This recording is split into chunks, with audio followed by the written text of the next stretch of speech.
آج تو بہت تھک گئے، جوس پی لیتے ہیں۔ السلام علیکم بچوں۔ وعلیکم السلام۔ انکل 2 ٹھنڈے مینگو جوس دے دیں۔ یہ لو ٹھنڈے یخ جوس۔ عمر یہ شیزان کمپنی کا جوس ہے۔ تو کیا ہوا؟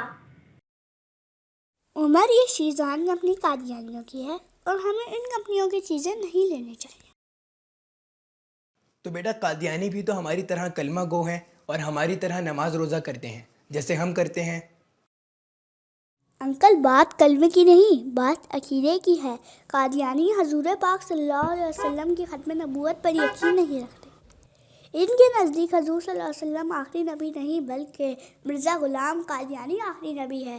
وہ کلمہ لا الہ الا اللہ محمد رسول اللہ میں محمد رسول اللہ سے مراد حضور صلی اللہ علیہ وسلم کے ساتھ ساتھ مرزا قادیانی کو بھی لیتے ہیں۔ ہم مسلمانوں کے نزدیک حضرت محمد صلی اللہ علیہ وسلم ہی آخری نبی ہیں، جبکہ قادیانیوں کے نزدیک مرزا غلام قادیانی ہی آخری نبی ہے۔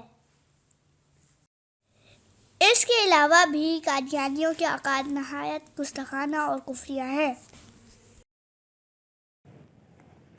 اچھا، تو اس کا مطلب ہوا یہ اسلام کا کلمہ استعمال کر کے ہمیں دھوکہ دیتے ہیں۔ بالکل ٹھیک، اسی لیے ان کو اسلام سے خارج قرار دیا گیا ہے۔ ٹھیک ہے بیٹا، لیکن ہم اور بھی مصنوعات استعمال کرتے ہیں جو غیر مسلموں نے بنائی ہے، تو پھر شیزان کیوں نہیں؟ دوسرا غیر مسلم مثلاً یہودی، عیسائی، ہندو وغیرہ اپنے آپ کو چھپاتے نہیں ہیں، وہ اپنے کفر کو تسلیم کرتے ہیں، جبکہ قادیانی اسلام کا روپ اپنا کر اسلام کو نقصان پہنچاتے ہیں۔ یہ اپنے کفر کو تسلیم نہیں کرتے، اس وجہ سے یہ بے حد خطرناک ہے۔ ان کی مثال ایسے ہے جیسے پولیس کی وردی میں ڈاکو، اس لیے ان سے لین دین کرنے کی اسلام میں بالکل اجازت نہیں۔ اللہ تمہیں جزائے خیر دے بیٹا، مجھے اتنی معلومات نہیں تھی کہ یہ لوگ اس قدر خطرناک ہیں۔